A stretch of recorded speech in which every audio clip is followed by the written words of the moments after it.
Now we're going to do a question from the followers on the NFL. If you want to submit your question, TikTok, Facebook, Instagram, and YouTube, you can turn in your question. Every Monday morning, you'll see a picture that says questions for the week. You submit your questions in the comments. You can hear right here on the podcast, just like this. Is Patrick Surtain II the modern day Champ Bailey for Denver? Is he a top 3 active corner? All right, so let's get the easy one out the way first. Patrick Surtain is easily the best corner in football.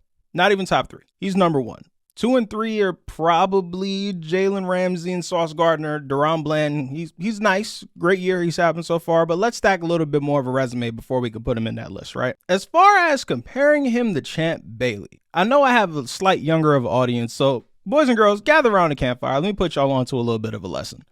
Champ Bailey was the undisputed best corner in football for the entire 2000s. In fact, I'll put a better timeline on it. From the post-Deion Sanders to the start of the Richard Sherman era, he was the best corner in football, with the exception of that one insane Darrelle Revis year. And even then, it was a debate. So to say Patrick Surtain in year 3 is the modern-day Champ Bailey is one hell of a statement. But once I started digging into the numbers, it didn't seem as crazy. Just follow me here. So first, you got to start with comparing to All-Pros. Both of them became All-Pros their second year in the league. Champ Bailey was a second-team All-Pro his second year, and Patrick Surtain was a first-team All-Pro his second year. Now, on the screen right now, I have their numbers compared to each other for the people listening to the podcast. This is Champ Bailey's first 3 years compared to Pat Surtain's first 3 years. Obviously, year 3 is now and it's not completed yet, so take the numbers with a little bit of a grain of salt. But Champ has the advantage by 13 picks to 7. They both have 1 interception touchdown. Champ has a sack.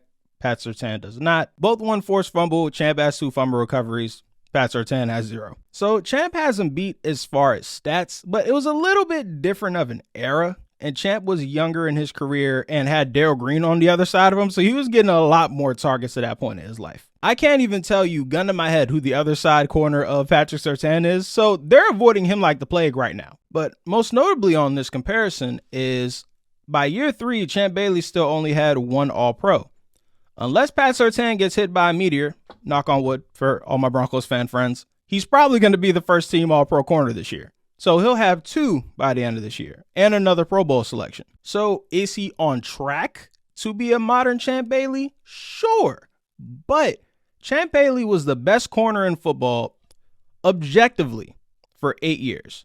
His first team All-Pro was in 2004 and his last one was in 2012. So for Pat Surtain to be the modern day Champ Bailey, he had his first team All-Pro last year in 2022. He has to get his last one in 2030. So that's asking for a lot. But I like Pat Surtain, so I'm going to go ahead and say yes. Thanks for the question. Should Tyreek Hill be in the MVP conversation? In a fair world, absolutely. Miami's currently the 1 seed. He is clearly the best player on that team. With all due respect to Tua, I'm not one of those Tua just throws lobs and blah, blah, blah. I like Tua. I think Tua is a good player. But come on, Tyreek Hill is the best player on that team. He's the engine that makes that team go. And I could tell you who the MVP damn sure isn't, Brock Purdy. And again, I'm not a Brock Purdy hater.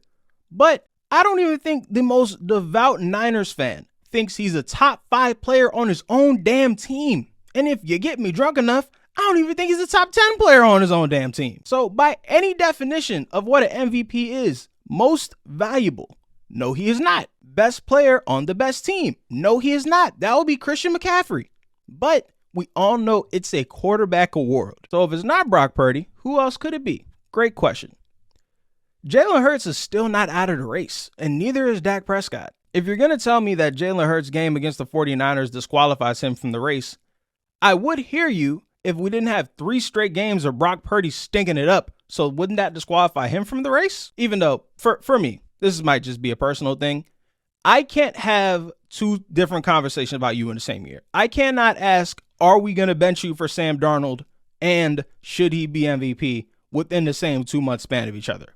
I'm just not going to do that, me personally. I'm just not doing that. If anybody on the San Francisco 49ers is going to be the MVP, it should be Christian McCaffrey. But it's a quarterback award, so that's not going to happen. But if the Dolphins end up with the 1 seed and Tyreek Hill breaks the 2,000-yard mark, which by all accounts it looks like he's going to do, I don't see how you don't give him the MVP. As much as I like Dak and Jalen Hurts and Pat Mahomes and Lamar, none of them have ran away with it And nobody's ever got 2,000 yards before, and we need to commemorate that with something a lot deeper than just Offensive Player of the Year. We got to give the man the MVP. Thanks for the question. Are the Niners the new powerhouse of the NFC, especially if they stay healthy? Thank you for that caveat, because the Niners are very top-heavy, as we saw during their losing streak. 1 or 2 injuries, that team is done for. But as far as they the new powerhouse of the NFC, we're going to have to get to that in the next segment of our power ranking. And if you're watching the segment version of this on the videos, the power ranking video should be out now, and I'll put it in the annotations.